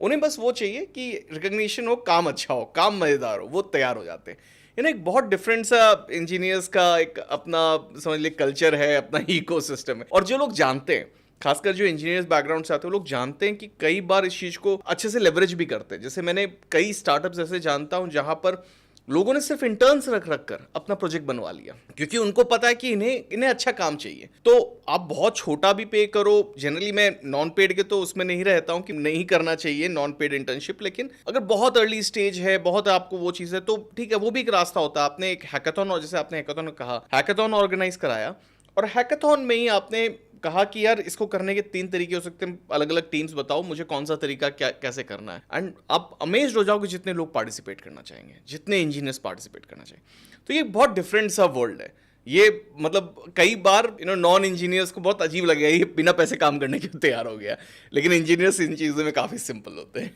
पता नहीं सर, हमें तो नहीं मिले थे ऐसे लोग कि जो बिना पैसों के काम करने को तैयार हो जाएं। प्रोजेक्ट में इंटरेस्ट है या नहीं है, आज की डेट में ना हर गली में स्टार्टअप्स बन रही हैं, सब लोग देख रहे हैं, और हर फाउंडर को लगता है कि मेरा आइडिया इनोवेटिव है और मैं कोई तगड़ा बम फोड़ दूंगा इस आइडिया को लेकर के, क्योंकि अपना बच्चा तो सबको प्यारा लगता है ना, लेकिन सामने वाले को भी तो लगना चाहिए। तो ये थोड़ा बहुत कहीं इंजीनियर्स को भी समझना पड़ेगा कि इमीडिएट डिसीज़न ना लेकर के इत्मीनान से सोचें, उस प्रोजेक्ट की डेप्थ में जाएं कि क्या वाकई में इसकी ज़रूरत सोसाइटी में है, जिस प्रॉब्लम को ये स्टार्टअप सॉल्व कर रहा है, क्या उसका हिस्सा बन के क्या वाकई में आप अपने स्किल्स को और अपने नाम को आगे बढ़ा पाएंगे। कुछ हद तक मैं कहूँगा कि आइडिया की बहुत वैल्यू होती है कि आप किस आइडिया पे काम कर रहे हैं, और एग्जीक्यूशन क्या। आइडिया देश में हमारे 1 मिनट में 120 आइडिया बन रहे हैं आज हमारे देश में, मिनट के हिसाब से 120 आइडिया आ रहे हैं, बट उसको आप एग्जीक्यूट कैसे करते हो। देखा जाए तो रोड पायलट आइडिया कोई ज़्यादा डिफरेंट नहीं है, लेकिन जो एग्जीक्यूशन है हमारा, वो वाकई में एक उसके अंदर एक एक्सपर्टीज़ चाहिए। हम क्या कर रहे हैं, हम नौकरी तो दे रहे हैं बस, वो तो naukri.com भी कर रही है, इंडीड भी कर रही है, लिंक्डइन भी कर रही है, लेकिन हम उससे अलग क्या कर रहे हैं, हम यही तो अलग कर रहे हैं। और यही समझना था उस इंजीनियर को कि हम क्या कर रहे हैं। तो ये बात इंजीनियर्स को भी समझनी पड़ेगी। और अगर आपको देखिए कोई आइडिया अच्छा नहीं लगता है ना, तो प्लीज़ आप किसी को लिंगर ऑन मत करो। मेरे पास काफ़ी सारे इंजीनियर से बात हुई, ठीक है सर हम बताते हैं आपको, हम बताते हैं आपको, मैं हूँ करना चाहता हूँ, लेकिन मैं बताता हूँ आपको कब से करूँगा। तो किसी ने 5 दिन लगा दिए, 10 दिन, तो भाई अगर नहीं करना है तो आप इमीडिएट समझ के 2 दिन के अंदर उसको रिप्लाई कर दो। ये प्रॉब्लम भी हम फेस करते हैं। एग्री करते हो ना सर? आइडिया तो बहुत अच्छा है सर, मेरा मन कर रहा है कि मैं इसमें शुरू करूं, मुझे थोड़ा सोचने का टाइम दो, मैं बताता हूं आपको। वो बताता है के चक्कर में फिर वो फ़ोन उठाने बंद कर देता है। इसका मैं रीज़न बताता हूँ आपको, बड़ा फनी लगेगा। As compare to business people, या मतलब जो नॉन इंजीनियरिंग बैकग्राउंड से जिनमें बिजनेस सेंस होता है, इंजीनियर्स में थोड़ा ऐसा नहीं, हर में इसको जनरलाइज तो नहीं करना चाहिए, लेकिन एक जो कॉमन सा मैंने चीज़ स्टिल ऑब्जर्व किया ना, कि ना बोलने में भी बड़े संकोच होते हैं, बड़े हेजिटेशंस होते हैं, बड़े ना नहीं बोल पाते हैं। मैं शायद एक नॉन इंजीनियर से बहुत इजीली एक्सपेक्ट करूंगा उसे नहीं सर अगर आपको जीवन में कुछ बड़ा करना है ना, हाँ। तो आपको हाँ करने से पहले ना बोलना सीखना पड़ेगा। ये बात तो हम हर को सिखाते हैं ऑफिस आपको में। ना बोलना सीखना पड़ेगा पहले। सिर्फ हाँ बोलने से आप आगे नहीं बढ़ सकते। First you have to learn when and how to say no. Absolutely absolutely, लेकिन प्रॉब्लम है ना कि उनको शायद ये बात सिखाई नहीं गई, इसीलिए ये पॉडकास्ट में मैं चाहता हूँ ऐसे इंसाइट्स मिले जो इंजीनियर्स भी देखकर मैंने समझे। अभी हम और आप जब बैठे बात कर रहे थे, मैंने आपको एक बात बोली थी, आपको याद होगी कि जब MBAs और IITians मार्केट में जाते हैं ना, तो उनको लगता है कि ये चीज़ तो हमें पढ़ाई नहीं गई जो उनको फील्ड में दिख रही है। तो सर पहले आपको ये पता होना चाहिए कि कहाँ पे और कब ना बोलना है। वो चीज़ नहीं है ना हमारे देश में। वो तो मतलब लार्जली पता नहीं मैं एजुकेशन सिस्टम को ब्लेम करूं या किसको करूं। मैं जो कहना भी चाह रहा था उस समय कि कुछ एक्सेप्शंस हो सकते हैं जो रेफरेंस से आए, लेकिन मैंने अपनी जर्नी में ये देखा है कि अगर किसी को हम आइडिया सही से वो करते हैं इंजीनियर्स, करेक्ट, कंपेरेटिवली बाकी सेगमेंट्स में मैं शायद बहुत डिफिकल्ट होगा किसी को लाना फ्री में करने के लिए। इंजीनियर्स स्टिल सिंपल होते हैं, वो बहुत नेगोशिएशंस या बहुत वो नहीं सोचते, वो ये सोचते हैं अच्छा कुछ अच्छा सीखने मिलेगा ना, कर लेते हैं। ये बिहेवियर थोड़ा ज़्यादा मैंने मतलब अब आप सोचो, अब आप थोड़ा फ्लैशबैक में जाओ। जब हमने, मेरा जो CTO है लोकेश्वर रेड्डी, वो लड़का उस समय 20 साल का था। आज उसका नाम शार्क टैंक में आ गया। उसने सोचा नहीं होगा कभी। IIT मद्रास जैसे इंस्टीट्यूट से अवार्ड मिला रोड पायलट को। IIM अमृतसर से अवार्ड मिला। CM UP से हमें अवार्ड मिला। स्टार्टअप इंडिया से हमें ग्रांट मिली। तो ये सब जो अचीवमेंट्स हैं हमारी, कहीं ना कहीं उसको भी तो प्राउड फील कराती होंगी ना। शायद अगर उस वक्त पे उसने ये डिसीजन ना लिया होता तो वो इस जर्नी का हिस्सा ना होता। तो वो रिस्क उसने तब लिया था। तो जहाँ रिस्क लोगे वहाँ तो फ़ायदा होगा। वो तो सर देखो हर स्टार्टअप में उतना ही ट्रू है। अगर वो बाकी लोगों की तरह, मैं वही सब इंजीनियर्स को यहाँ पे एक चीज़ बोलूँगा कि आप किसी भी आइडिया को छोटा मत समझो। हो सकता है जहाँ से खड़े होके आप देख रहे हो, आपको वो नज़र नहीं आ रहा होगा जो फाउंडर जिस जगह से खड़ा होकर देख रहा है। ज़्यादा नहीं, 10 मिनट के लिए उसकी कुर्सी पे बैठ के देखो कि क्या वो आइडिया में तुम्हें, हाँ हो सकता है कि एग्जीक्यूशन में आप उसकी मदद कर सकते हो कि नहीं साहब इसको ऐसे नहीं, अपन ऐसे करते हैं, इसको ऐसे नहीं, इसको यहाँ पे ये इम्प्लीमेंटेशन करते हैं तो हमारा बिजनेस बड़ा बन सकता है वहाँ पे। लेकिन आप सीधे खारिज मना कर दो कि नहीं जी आइडिया में दमी नहीं, तो वो नहीं। आप एक मौका सबको देना चाहिए और एक मौका इंजीनियर्स को भी मिलना चाहिए। तो अब आते हैं इस पे, ये ऐप लॉन्च के बाद की कहानी। जब आपने ऐप बनाया, ऐप लॉन्च किया, कैसे आगे बढ़े, क्या क्या जर्नी रही? सर ऐप लॉन्च हुआ तो सबसे पहले तो लोगों को विश्वास ही नहीं होता था हम पे। को लगता था ये फ्रॉड है, सबको लगता था ये ठग है, क्योंकि ड्राइवर्स को और ट्रकर्स को बहुत से लोगों ने पहले आकर के फ्रॉड किया है, ठगा है कि हम ये दे देंगे वो दे देंगे। सबको लगता है हम भी उन्हीं में से हैं। तो पहले तो हम जगह जगह पार्किंग लॉट्स में और ढाबों पे जा कर के ड्राइवरों से मिलते थे, मीट्स करते थे, उनको बैठ के समझाते थे इस प्रोजेक्ट में क्या है। तो बहुत वक्त लगा लोगों का विश्वास जीतने में, क्योंकि जब आप एक नई चीज़ बाज़ार में लेके आते हो ना, तो आपको मार्केट तो छोड़ो, पहले तो लोगों का विश्वास जीतना होता है, मार्केट उसके बाद आती है। तो हमें वो विश्वास और वो ट्रस्ट जीतने में बहुत टाइम लगा, क्योंकि पैसे थे नहीं। जो जितने पॉकेट में थे, जो वाइफ की सैलरी मिलती थी उसी में काम चलाना होता था। तो जैसे तैसे करके एक लिमिटेड रिसोर्सेज के साथ हम आगे बढ़ रहे थे। वो विश्वास बनते बनते टाइम लगा। फिर लोकेश ने जो ऐप बनाया था, वो ऐप इतना स्केलेबल नहीं था कि वो लोड ले सके, बिकॉज उसकी जितनी उस समय की स्किल्स थी उसने सारी लगाई। मैं उसको दोष नहीं दूंगा यहाँ पर, बहुत अच्छी चीज़ बनाई उसने। शायद वो अगर उस समय हमारे साथ ना होता तो हम आज यहाँ आपके सामने ना बैठे होते। ये उसकी देन है कि उसने ये बनाया और हमें ये दिया। एंड यू वोंट बिलीव अंकित जी कि शुरू से लेकर आज तक लोकेश को सिर्फ 15 या 20 हज़ार रुपये हमने दिए। अभी तक कोई फाउंडर सैलरी नहीं उठा रहा है और आज भी वो लड़का काम कर रहा है हमारे साथ। इस रोड पायलट को आगे बढ़ाने के लिए वो पिछले 2 साल से US में है। वहाँ पे इंडस्ट्रियल कोर्स कर रहा है AI और ब्लॉकचेन का, सिर्फ इस कंपनी को आगे बढ़ाने के लिए। अपने पैसे पे गया है। सोचो आप कितनी बड़ी बात है उसके लिए और हमारे लिए और कंपनी के लिए। तो ये जब ऐप शुरू हुआ सर, तो विश्वास जीता लोगों का धीरे धीरे। शार्क टैंक में ना आने के बाद ना हमें एक सीख मिली, जो विनीता ने और अनुपम ने और अमित ने हमको दी। उससे पहले शार्क टैंक में आने से पहले हम ड्राइवर से पैसे लेते थे। एक हमारा मॉडल था जहाँ हम ड्राइवर से पैसे लेते थे। इन तीनों लोगों ने हमें कहा कि आप ड्राइवर्स के लिए फ्री कर दो और जितना हो सके फ्लीट ओनर से चार्ज करो। इमीडिएटली बॉम्बे से वापस आते ही हमने नेक्स्ट डे तुरंत लोकेश को बोल करके हमारा बिजनेस मॉडल ऐप में से चेंज कर दिया था। तो जैसे ही हमने बिजनेस मॉडल चेंज किया, उसकी थोड़ी सी मार्केटिंग शुरू करी, और क्योंकि हम विश्वास, एक ट्रस्ट बना चुके थे उस समय तक आने तक, तो हमारे जो डाउनलोड्स थे वो बढ़ने लग गए, ड्राइवर्स बढ़ने लग गए। ये बहुत बड़ा एक आया फीडबैक जो हम देखिए, कुछ लोग फाउंडर्स क्या करते हैं ना, मैं सबको नहीं बोलूँगा, कि अगर कोई मेंटोर या कोई इन्वेस्टर आपको फीडबैक दे रहा है तो वो अपने फ़ायदे के लिए नहीं दे रहा है, वो आपके फ़ायदे के लिए दे रहा है। कुछ फाउंडर्स होते हैं अपने आइडिया को लेकर ना बड़े रिजिड हो जाते हैं कि नहीं साहब, मेरा आइडिया है, मैं ही जानता हूँ कैसे होगा। अगर हम उस समय कह देते अरे नहीं, तुमको तो पता ही नहीं है कि ट्रक ड्राइवर, अच्छा 40 रुपये लेते थे हम, अगर मैं उस समय ये जिद करता कि 40 रुपये तो ले रहा हूँ मैं, उसमें कौन सी बड़ी बात है, अगर मैं वो भी फ्री कर दूंगा तो मैं कमाऊँगा कैसे। लेकिन जब मैंने किया तो 5800 से 40,000 तक पहुँचा ना मैं, जो पहले नहीं पहुँच पा रहा था। तो हर फीडबैक को पॉजिटिव लो, चाहे वो आपका मेंटोर हो, चाहे आपका इन्वेस्टर हो, चाहे आपका फ्रेंड सर्कल, आपके फैमिली मेम्बर्स ही क्यों ना हो, आप इम्प्लीमेंट तो करके देखो ना। जब इतने सारे एक्सपेरिमेंट करते हो तो एक और सही। तो हमने वो किया और हमने सब कामयाबी मिली हमें उसमें। तो वहाँ से फिर ऐप का हमारा जर्नी स्टार्ट हो गई। हमारा मेन मोटिव था कि भाई इनको हम एक कैसे लाइवलीहुड दें इन ड्राइवर्स को। तो फिर हमने जो ढाबे जहाँ पे ये लोग खाना खाने रुकते हैं उनको ऑनबोर्ड करना शुरू किया। तो हमने क्या किया कि जब भी कोई ढाबा पे ड्राइवर रोड पायलट का मेंबर जाता है खाना खाने, तो उसको एक डिस्काउंटेड फूड मिलता है, प्लस रिडीमेबल कॉइन्स मिलते हैं, अच्छा। जिसको वो मोबाइल रिचार्ज में यूज़ कर सकता है, अपने मूवी टिकट्स परचेज करने में यूज़ कर सकता है, या फिर कोई अपनी एक्सेसरी जैसे शेविंग किट ले ली, टूथब्रश ले लिया, या गाड़ी की कोई एक्सेसरी ले ली, उसको परचेज करने में यूज़ कर सकता है। इस तरह के कुछ क्रॉस सेलिंग्स यूज़र्स को हम ऑन बोर्ड किया हमने, just to make them retain on the platform. तो ये सारे फीडबैक्स हमें हमारे मेंटोर से ही तो मिले। तो धीरे धीरे ये काफिला आगे चलता गया और लोग जुड़ते गए। तो आपने जैसे बताया कि ड्राइवर्स के लिए तो आपने उसके बाद फ्री कर दिया, क्या बिजनेसेस के लिए वो प्राइसेस जो आपने उस समय मेंशन किए थे उससे बढ़ाए? नहीं सर, बिजनेसेस के प्राइसेस हमने वही रखे हैं जो हमने शार्क टैंक में रखे थे, वो हमने नहीं बढ़ाए। हाँ, एक प्लान हमने ज़रूर उसमें ऐड कर दिया कि जब ये एपिसोड हमारा ऑन एयर हुआ ना, तो हमारे पास बल्क में इंक्वायरीज आने लग गई। बल्क में बोले तो कि हमें 20 ड्राइवर चाहिए, हमें 50 चाहिए।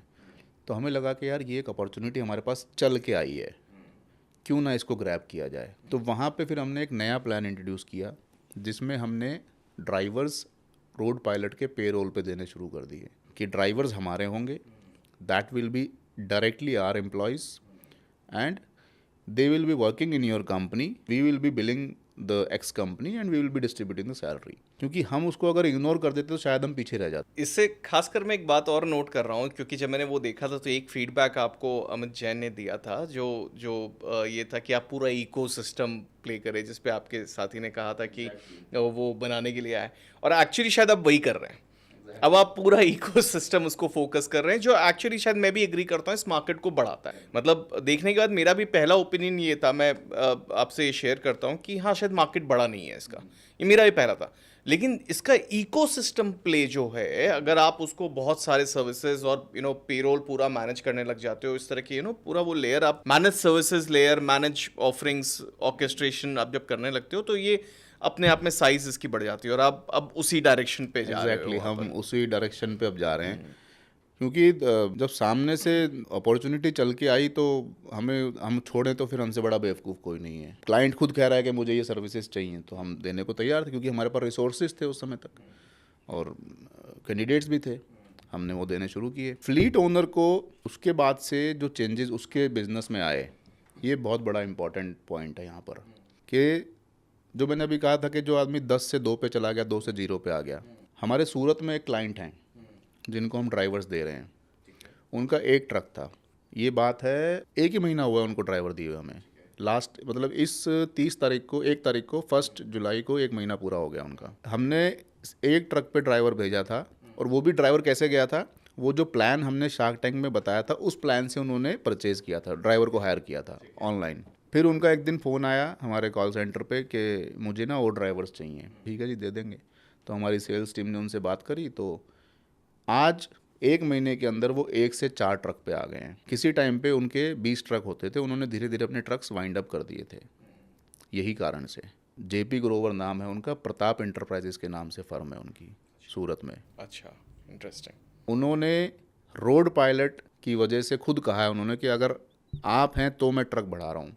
बड़ी इंटरेस्टिंग बात सुनिए, जब वो ट्रक खरीदने टाटा के शोरूम में गए, उन्होंने वहाँ टाटा के शोरूम मालिक से मेरी बात कराई कि ये लीजिए नितिन जी, इनसे बात करिए, ये टाटा के डीलर हैं। तो टाटा का डीलर क्या कहता है कि सर आप एक काउंटर मेरे यहाँ शोरूम में लगा दीजिए।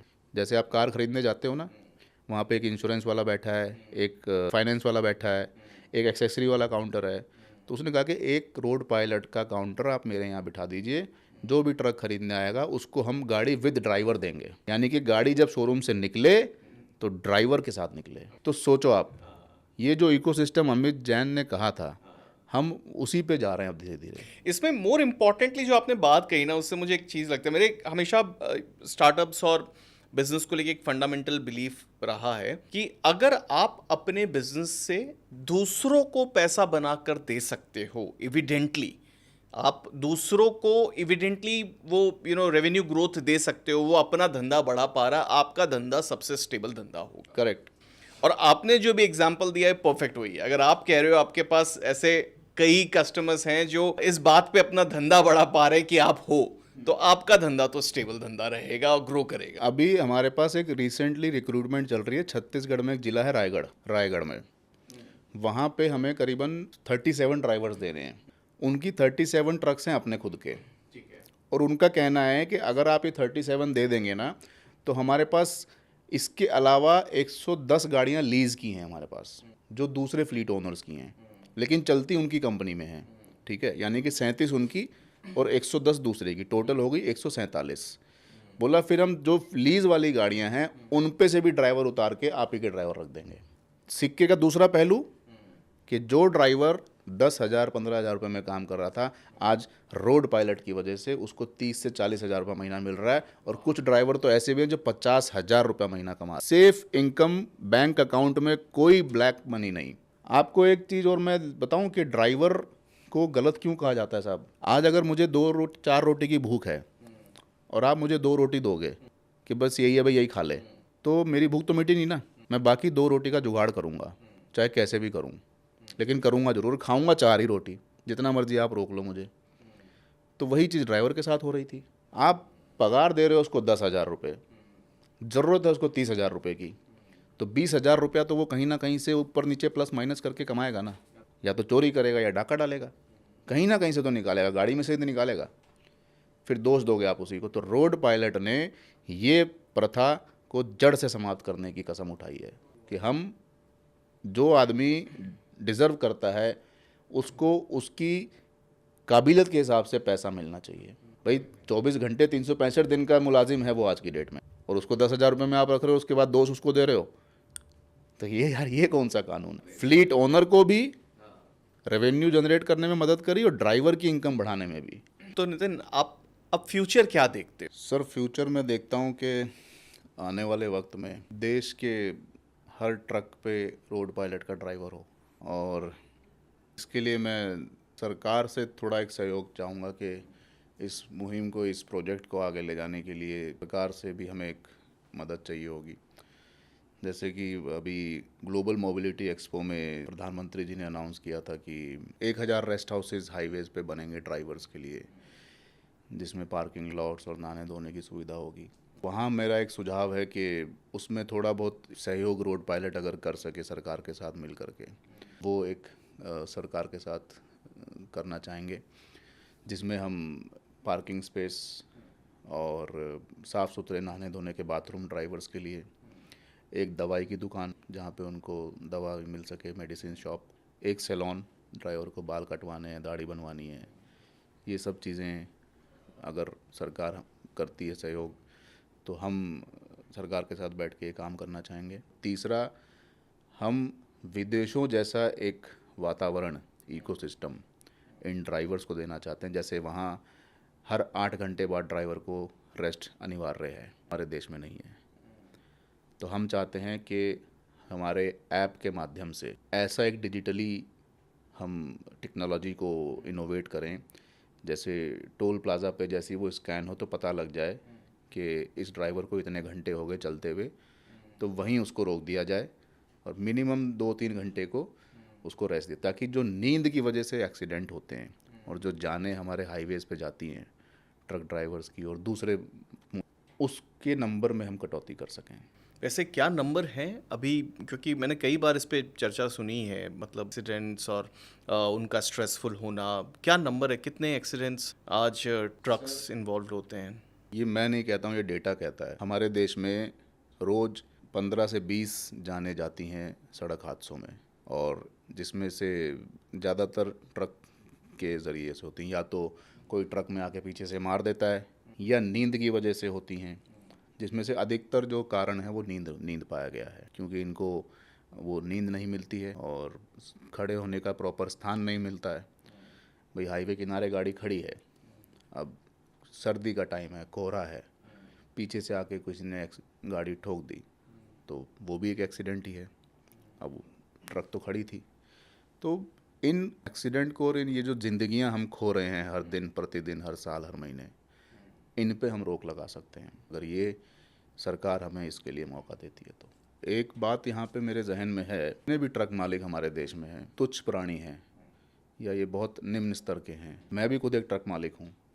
आज अगर मेरे घर का राशन, मेरा चूल्हा जल रहा है, तो उस ट्रक ड्राइवर की वजह से ही जल रहा है जो मेरा ट्रक चलाता है। और आज अगर उसका चूल्हा जल रहा है तो वो मेरी वजह से चल रहा है, क्योंकि मैंने उसको ट्रक दे रखा है। तो इनका शोषण ना करें। जो पगार एक आज की डेट में अगर हम बात करें सरकारी नियम की, तो 7 पे स्केल या 8 पे स्केल शायद चल रहा है। मैं ये नहीं कहता कि आप 7वां पे स्केल दो इन ड्राइवरों को, लेकिन कम से कम इतना दो कि वो अपनी ज़िंदगी और परिवार का पालन पोषण ईमानदारी से और इज्जत के साथ कर सके।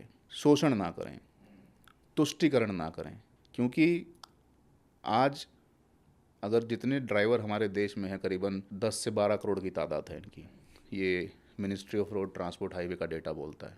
अगर ये लोग आज एक वक्त पे, एक दिन पे एक साथ चक्का जाम या हड़ताल कर दें, तो अगले दिन शायद पार्लियामेंट को स्पेशल सेशन बुलाना पड़ जाए इनके लिए।